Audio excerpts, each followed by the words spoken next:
in the heart of Kent. Hi, take it, this is Cheeky. There's a vet's practice like no other. He's very weak. Whatever the creature, there's someone here to treat it. This cat's in heart failure. Sorry, sweets. For the very first time, the surgery and its staff have been rigged with cameras. OK, I don't hear heart. Right, adrenaline to make her heart go. I wasn't expecting it to be this massive. This is unbelievable. To give us a unique view into this extraordinary world.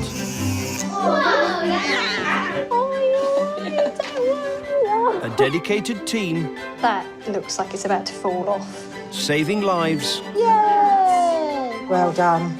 Making difficult decisions. We've got to make sure that we don't get to a stage where he's suffering. And treating animals that others won't.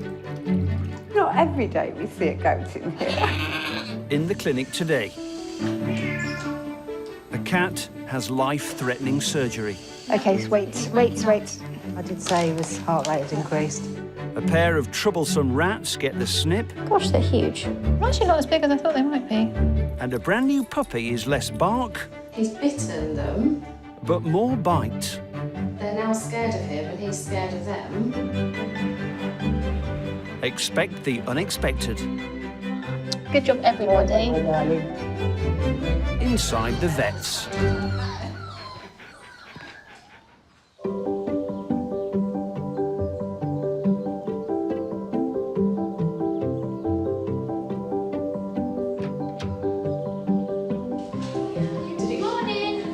I've never wanted to do anything else other than be a vet.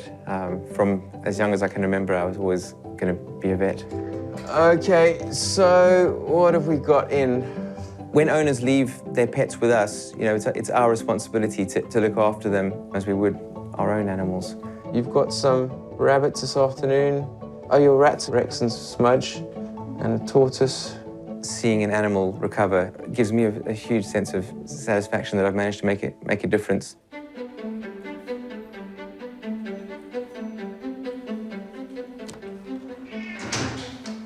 It's first thing in the morning. And Chris arrives with Rufus, a cat in need of attention. Oh, not a happy pussycat. This is Rufus. He's a brown Burmese, and next month he'll be 17 years old. Not a bad age at all. Hello, Rufus. Are you pleased to be here? Chris has brought Rufus to see Lindsay. He's worried that his health is severely deteriorating. In his mouth, he's got a mass at the back, which is causing him aggravation. And when he eats, he then paws at his mouth. As soon as we have a nurse in, I'll examine Rufus's mouth and see if we can take a sample conscious. He might let us do a fine needle aspirate or something if I put a bit of local anaesthetic on it. And if he will, that'll give us a bit more indication what's going on. But if he won't, then we will have to think about having him under anaesthetic to take a biopsy. Sash, remove that. Right, can I pop you on the scale? I know. Can I pop you on the scales, my darling? The growth in Rufus's mouth could be malignant, and the vets are concerned that he's losing weight. There we go. I know. You do the cutest little squeak, Rufus. You've dropped a little bit of weight again, my darling. On top of all this, Rufus suffers from a serious long-term heart condition. Last year, we took him in to get his teeth cleaned. And then, after further investigation, they found out he had heart failure. Obviously, going to admit him today to have his heart scan. Find out where we are with that. It's difficult, really, because he's not going to get any younger. So we don't know how long he's got. Today, Rufus is seeing a specialist for tests on his heart. We were reluctant to put Rufus under anaesthetic unless he absolutely needed it. However, the mass in his mouth was causing him significant discomfort, and the owner was worried it was affecting his quality of life. So hopefully the results of the scan will give us a better idea of whether it's safe to put Rufus under anaesthetic or not. Chris leaves Rufus with vet Lindsay for his scan. The results will provide hard evidence on the state of Rufus's heart. Right then, Rufus, say see you later, Dad. I know. Don't worry, there's a radiator in kennels. You get all the best things. Okay. Lovely. Thanks very much. I'll speak to you a little bit later. He's a very important member of the family, really. I mean, pets are like children. And your children grow up and leave home, your pets don't. They stay there and keep you company. We'll miss him when he does go.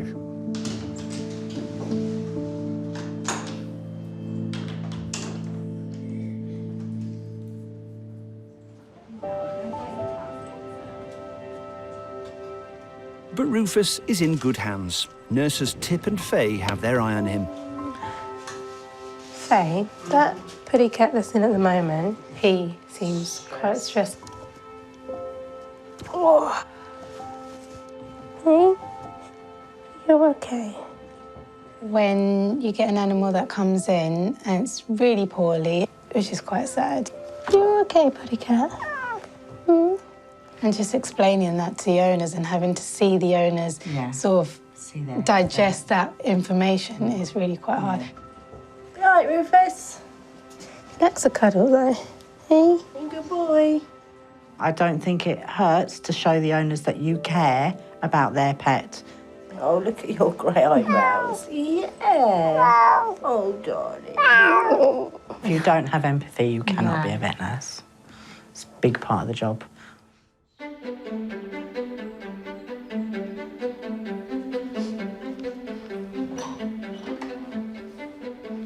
Okay, Donk. Hi, trying to come through. Tom, George and Millie have brought in their rabbit, Donk, to see Vet Joe. So this is Heather, who's a vet student. Hello. This is Donk, my rabbit, and he's really nice. We adopted him from a local animal sanctuary when Millie was 3. Yeah. Well, Donk's a very calm rabbit. He's never really wanted to run away or been very, very energetic or anything like that. He's really calm and he's really nice to stroke. So we last saw Donk in January. Yes. How have things been since then? He's still doing pretty well, but the main thing is he's not as mobile as he was. He can't climb upstairs and downstairs, and he's been falling over a bit more than he was. Okay. Well, last year, Donk got a parasitic infection, which meant that he kept falling over. I'm interested to know whether he's lost weight and just whether you think he's doing okay. Just in the last couple of weeks, he's been slowing down again. He's been limping quite a lot and stopped him from walking properly. The thing is with Donk is we don't know how old he is. Okay. So he could be really quite old now. Donk was quite an old rabbit. He'd been a part of the family for a really long time. It was really important to us to try and make sure that he was as comfortable and could enjoy his autumn years as well as possible. That's it, 1.66. You told? Sure, that'd be great, thank you. So he's actually gained weight. He was 1.56 before. Right, so before we poke and prod him, I just want to pop him on the floor and see what he's actually doing. Are you going to try and walk for us? So he's got a very slight tip to the left, hasn't he?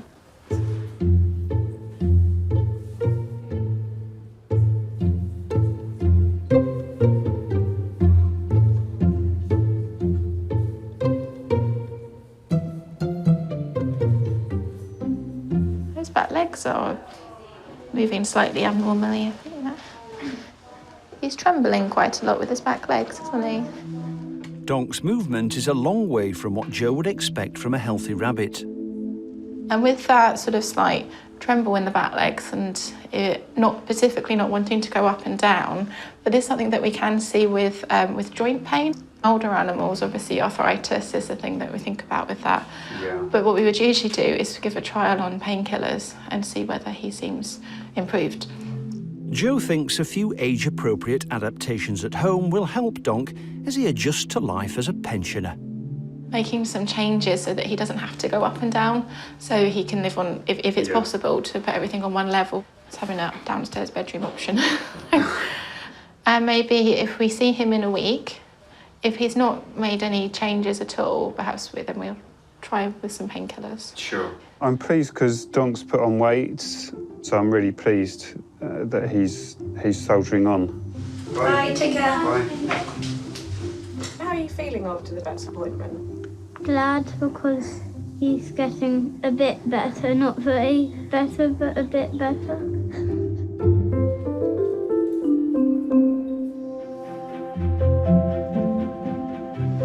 Right, we've got emergency drugs worked out for him. Yes, we have. His stethoscope. Yeah. The relationship between a vet and the nurse is extremely important.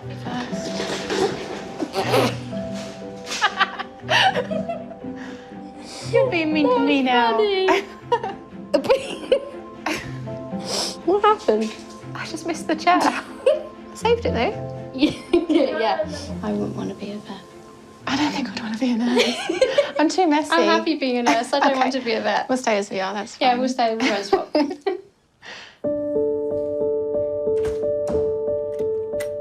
Today, Chris's beloved cat Rufus is having an essential test on his heart. We've had him for 17 years. When we first went to see him when he was a kitten, he would fit on my hand. It's difficult to express, really, but, you know, pets are important. Rufus has a growth in his mouth that requires urgent treatment and has an ongoing heart condition. Hi, I'm Babis. Hi, I'm Tiptika. Tip. Yeah, Tip. Dr. Babis Kofas is a small animal cardiology specialist. Today, he's been called in to see Rufus, who needs a vital heart scan. And if I can have a stethoscope, please. A stethoscope? A stethoscope. Yep. It's a very fetching pink one here. That's okay. Good cat. With help from vet Lindsay and nurse Tip, Babis will perform Rufus's scan. And if I can have a stethoscope, please. Right. Yeah, you're a very good boy, aren't you, Rufus?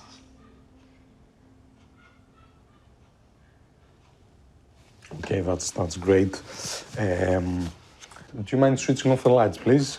So we want the cat lying on its right side, so if you could please turn it around. Babis uses specialist ultrasound technology to measure the size of Rufus's heart and see how well it's working.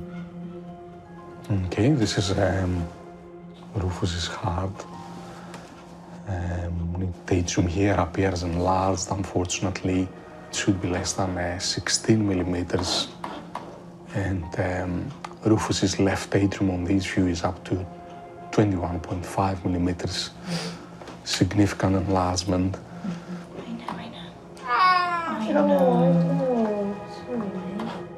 The scan shows Rufus's heart is much bigger than it should be. It's not good news. This cat is in a heart failure. We'll have to up the heart medication and add extra treatment to try and help the heart and help Rufus. To treat the growth in his mouth, Lindsay had hoped to be able to put Rufus under full anaesthetic. Be quite a high-risk anaesthetic candidate. Yes. Surgery would be extremely risky. Lindsay can only hope medication will help cure Rufus's growth. Oh, Rufus, bear. It's always the gorgeous ones.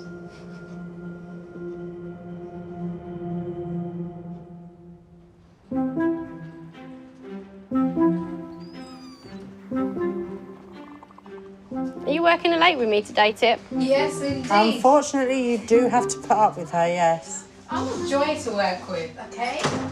I like to have a laugh with everyone. Obviously, when it's a tense situation, I keep shut. But I do think I have a laugh with pretty much everyone. This is what I like doing to Lucy on a daily. That's my job. I don't know why I put up with this. Lucy may tell people that I'm bullying her. That's a lie, because she gives just as much as she gets. It's probably because if you pass your qualifications, it makes me look good. I've been failing up until now. It's just friendly banter, I think. I always take the mick out of her a lot. Maybe that's what it is.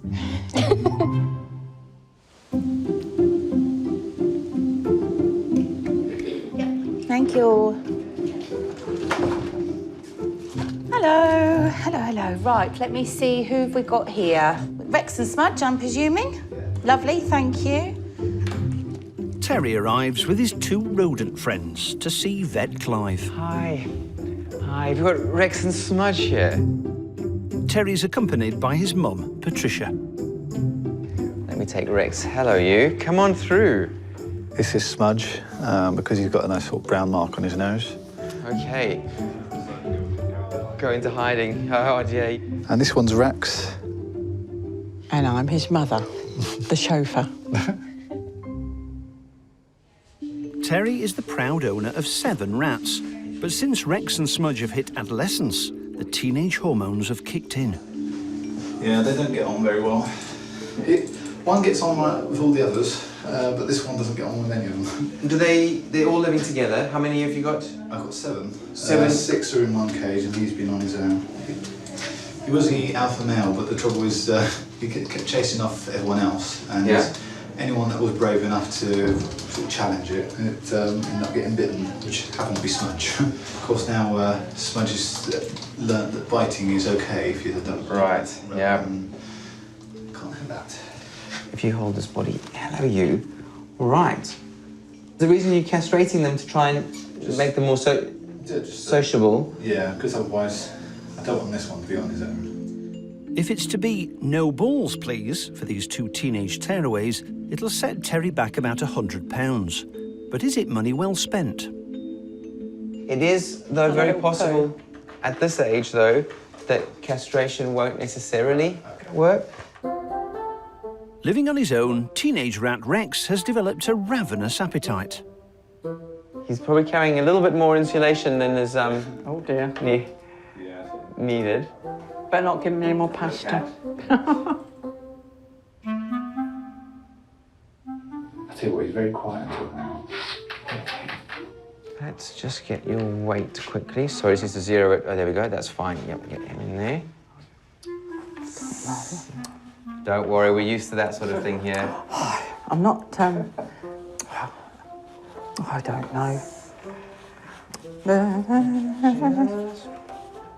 Just wait. We need to...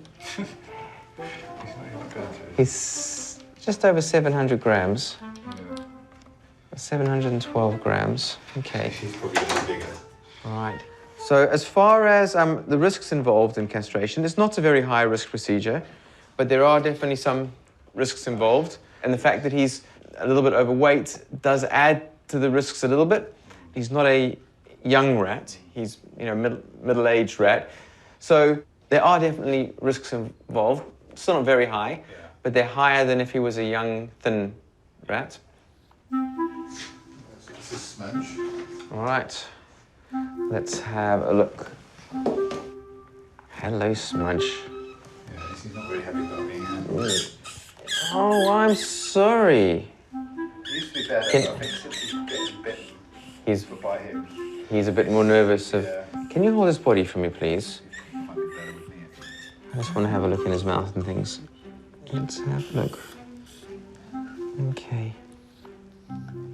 All right, thank you for the samples on the table. I'm sorry. 788, yeah. So he's also put on a lot since we last saw him. I think we need to look at their diet and the amount of calories in their diet. So you can go back in, yeah. Oh, he's left another present. Oh dear, that's rats. Mind your With neither of the gluttonous rat boys prepared to back down, there's only one thing for it. Great, okay. Thank you. See you tomorrow then, that's lovely. For Rex and Smudge, it's every man's nightmare. Getting them fixed tomorrow. I don't know how they feel about it. I'll have a conversation with them later and then, you know, find out.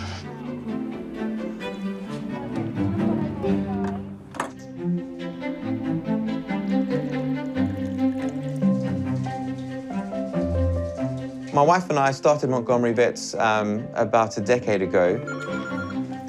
Good Good morning, Montgomery Veterinary Clinic. Rosemary speaking. And when it started getting a little bit busier, my mother came to help answering phones.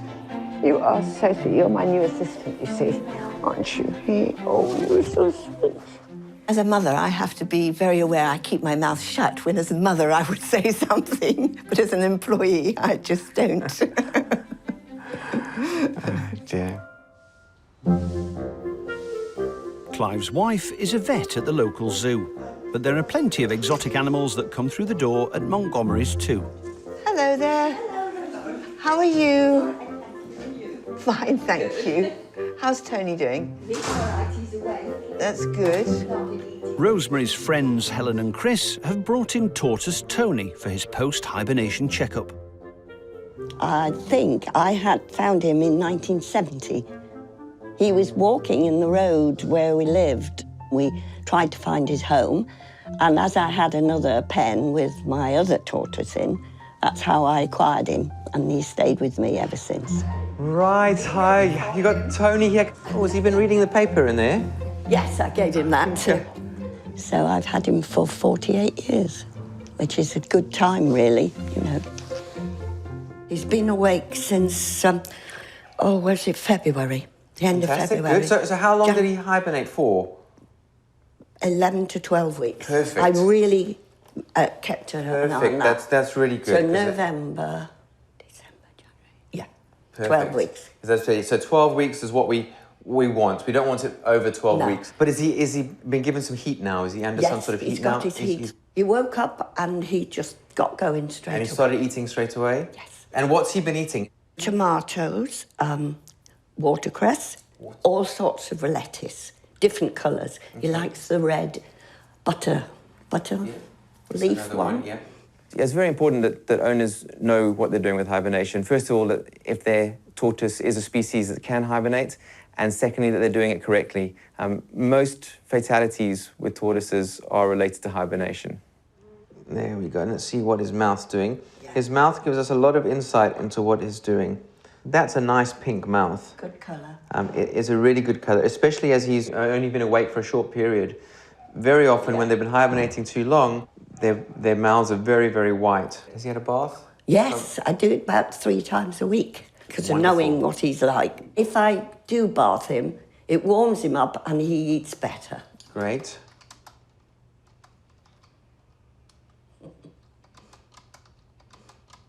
He's sort of moving into middle age now, isn't he? He's in his 50s. We'd say another 10, do you think, on top of that? Possibly. It depends what he looked like when you got him, but yes. So that's good. Well, hopefully we've got another couple of decades to go still. Yes.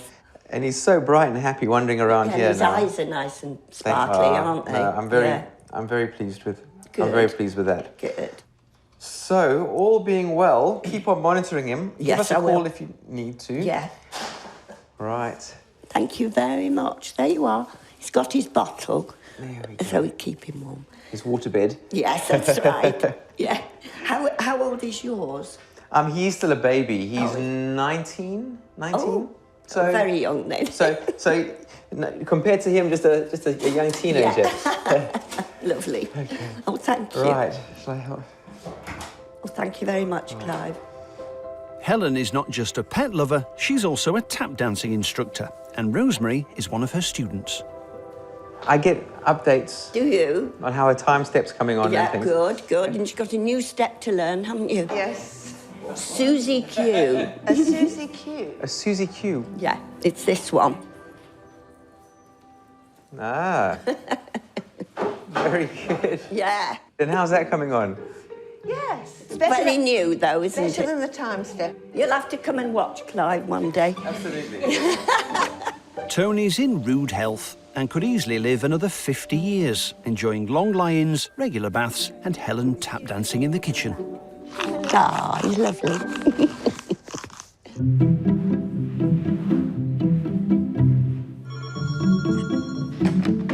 Good morning, Montgomery Vets. Emily speaking. Good morning. Can I order some tablets for Millie, please? Okay, that's fine. I'll put that through for you. Okay, thank you very much. Hello. I've only got 2 puppies coming to you. Can I just check what the price of the injections were again, please? $23.50 each. Perfect. On Friday, the 23rd of March. Whoa. They did. It worked. Your magic powers are back.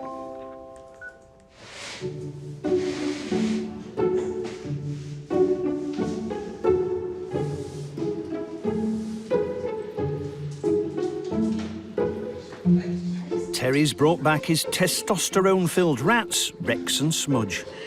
So your two lovely rats are in for castration. Yes. They look very sweet. Are they all right this morning? Yeah, I think he might be a bit sleepy. When I got him out of the cage, he was having a sort of a nice snooze, and he was like, "Oh, what are you doing now?" When Rex and Smudge became aggressive, Terry decided to have them castrated to restore a bit of order in the household. Right, hello, Troubles. Hi. You're those very big rats, hey? All right. All right then, Troubles, come with me. See you later. Nurse Lucy takes them through to Vet Joe, who's doing the operation. Her head camera captures her detailed work. Joe uses anaesthetic gas that's funneled into a specially designed box. Where's his brother gone? I'll just put him an X-ray. Oh. I thought you probably didn't want to watch. I think that's fair. Fair enough. With Rex fully anaesthetised, they prepare him to go under the knife. Gosh, they're huge. Well, actually not as big as I thought they might be. The procedure is similar to in cats and dogs, but the anatomy is a little bit different. The testicles are located in a different place. So the surgery, it is a little bit different. Okay, are you happy for me to start? Yeah. Okay. So we make an incision at the back of the scrotum and then remove each testicle one at a time and tie off the blood vessels. You happy with his anaesthetics? Yeah, he's doing fine. He's quite settled. Good. With the tubes tied off, Joe carefully pulls the testicle away. Yeah, he's not reacting to me pinching him. Okay, I'm pretty much finished on this side. I just need to tie off the tunic. One down, one to go. Yeah. 25 minutes later, and both of Rex's testicles have been removed. So hopefully this will calm Rex down a little bit. And without the testosterone, he won't try to be dominant and he won't want to start the fights. But we'll have to wait and see. Sometimes when they're older, it doesn't have as much an effect. Rats are very cool creatures. It's strange how a lot of people don't like them, isn't it? But I think they make great pets. Almost like a bit shell-shocked, doesn't he? Yeah. Well, I suppose if he went to sleep with testicles and woke up without them, he might be a bit surprised. Yeah. Easy for you to laugh, girls. Right, let's take you through. It's poor Smudge's turn next. It's quite different shape to the previous one, isn't he? Yeah, he is. He's become much bigger. Yeah. Got quite a dangly scrotum there as well, which will make it easier to drape. Are you happy if I start? Yes.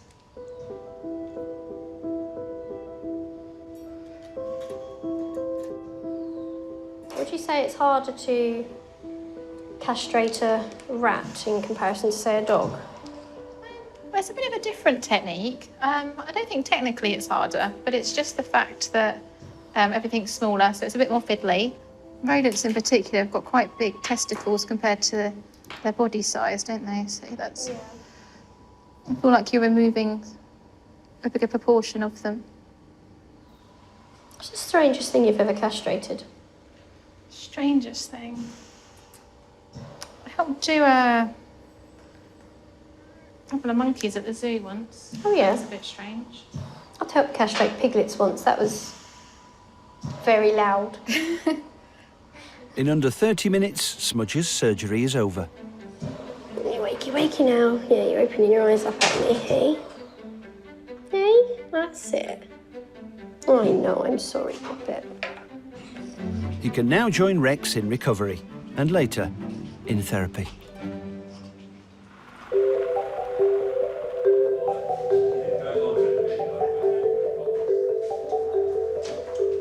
Tea is not just important. Without tea... It's a staple of our life. I think we all live off like coffees and our teas. That keeps us going. Vital part of veterinary medicine. Tea, coffee. Preferably biscuits as well. With biscuits. Grab them before Lucy finishes them. Me? You shut up. Ain't me, it's Clive.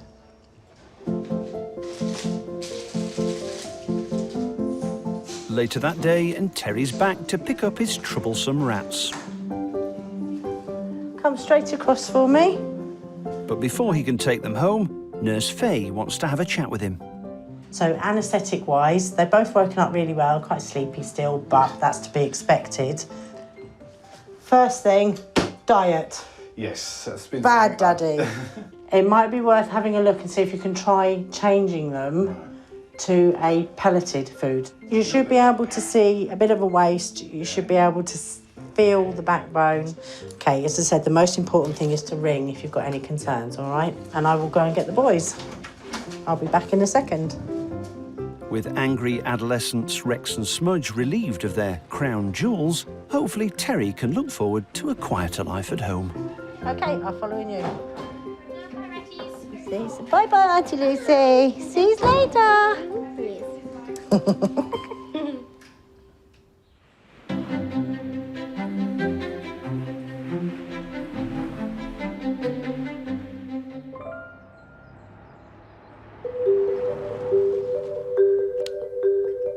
Chris and Rufus have been together for 17 years. He's a character all of his own. He sleeps on my pillow. If you sit down, he's on your lap. Many an hour we wasted sitting with him sat on my lap. Anyway. The growth in Rufus's mouth has got worse, and he's been diagnosed with heart failure. But Lindsay feels there's no choice. She recommends they operate, despite the risks involved. Oh, Rufus. He wasn't improving. His owner felt that his quality of life was really quite poor with this mass in his mouth, and there was no way to remove it conscious. So we decided to go with the anaesthetic, but try and make the procedure as short as possible so that we can get him back awake as quickly as we can. Assisting Lindsay are Nurse Faye and student Tom. Okay, Rufus. See you in a little bit, my baby boy. Lindsay needs to work fast. She calls for more help from student Nurse Tip. Every second counts. Are you free a sec? Can you help pop a pair of gloves on and hold this mouth open for me? There. Heart rate's just increased. It's massively enlarged. That's why I can see it pounding in his chest then. He's not breathing fantastically. I'm keeping an eye on his pulse. The team are now watching every fluctuation in Rufus's heartbeat. Okay, wait. I did say his heart rate had increased. This cat's in heart failure. Rufus's procedure needed to be as short as we could possibly make it, and his anaesthetic wasn't as stable as we'd ideally want it, and we were having to make adjustments. So there was quite a lot of pressure. Yeah, that's it. Right, let's see if I can get this damn thing off. Heart rate's increasing. Like, increasing a lot. Sorry, Linz. Yes. There's no way we would have done this under sedation. No. Right. The problem is this is really not cutting that well.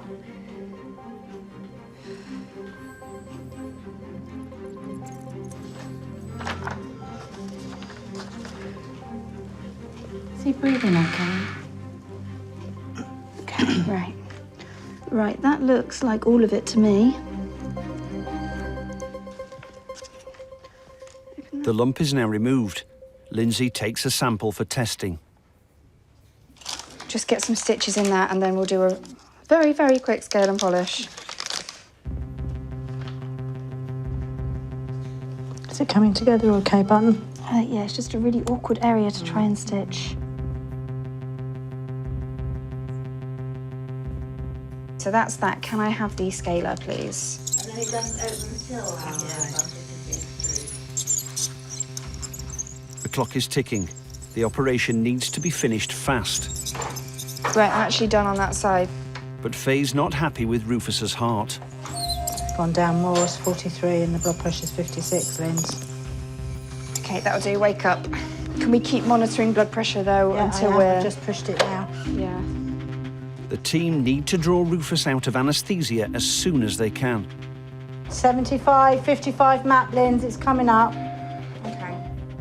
They need a strong pulse.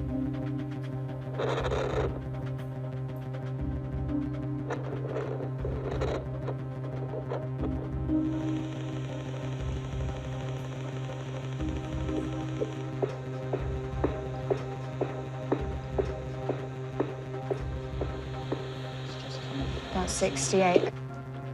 Rufus's heartbeat is solid, but he needs to wake up now. Come on, Rufus, wake up. I really want to turn your fluids down. Right, gonna try flipping him over, Tip, see if we can get him to wake up a little bit more. Disconnect the oxygen. Come on, little man, wake up.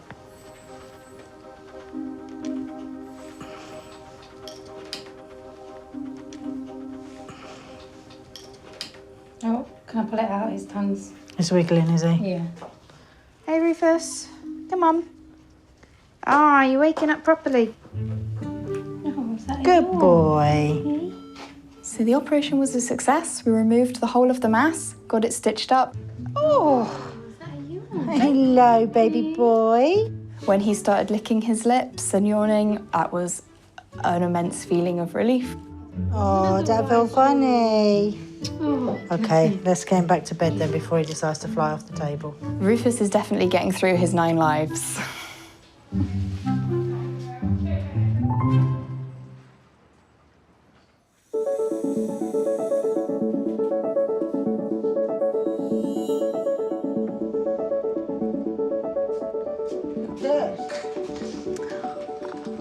Well, OK.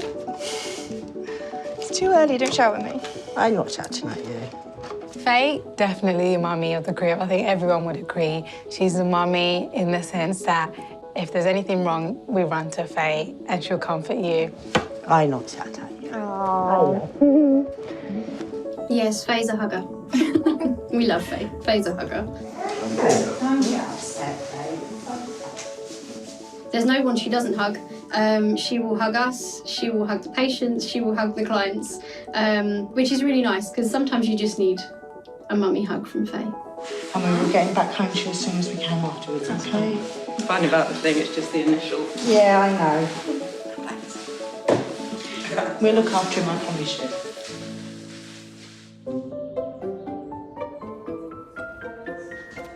Debbie arrives with her new puppy Kite to see Clive for a routine checkup.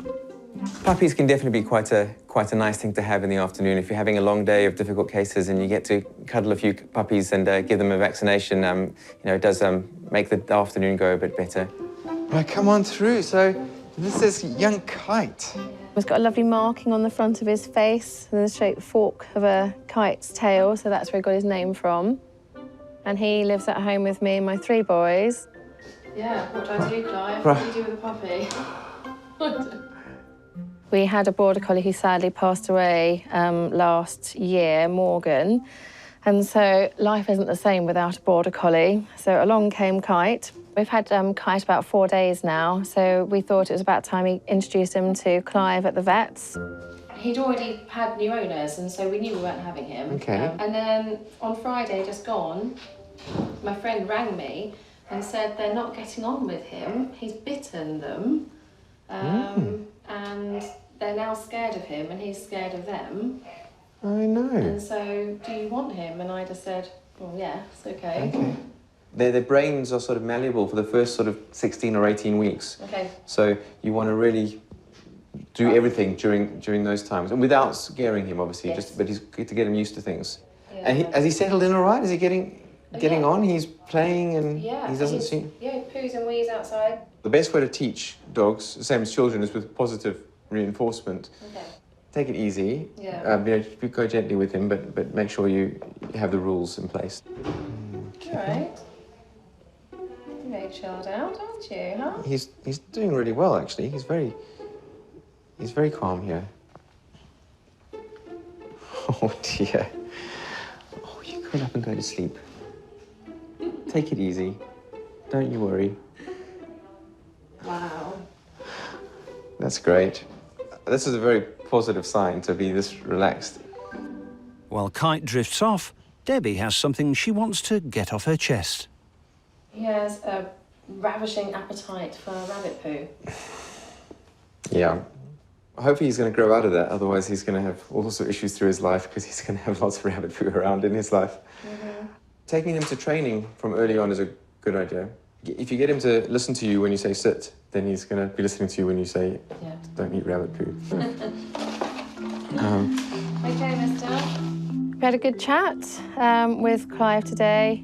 We talked about looking after your puppy, and so it's been very helpful. And it's really nice to meet Kite. And I think with you behind him, hopefully we'll have a very loving family dog.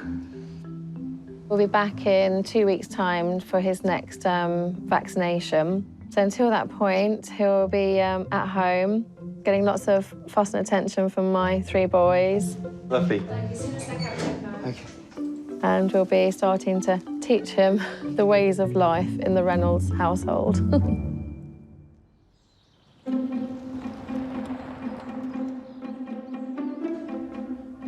Hello, Mr. Redworth. It's the end of the day. Lindsay has got news of Rufus's test results. I was just calling with Rufus's biopsy results from the tissue we sent away. Now, it's good news. They found no evidence of any neoplastic tissue, so any cancerous tissue, and they've also not found any microorganisms in there. Sounds like he had a bit of trauma or something similar, and he kept biting it over and over. Excellent. Oh, good. Well, I'm glad he's feeling a little bit better. Good. Bless him. He's such a sweetheart. Thank you, Mr. Redworth. Thanks. Bye.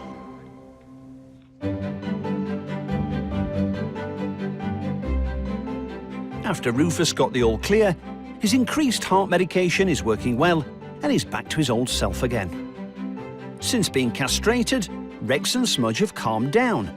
They now happily share their cage with the other rats. And Kite is a happy, healthy and bouncing puppy.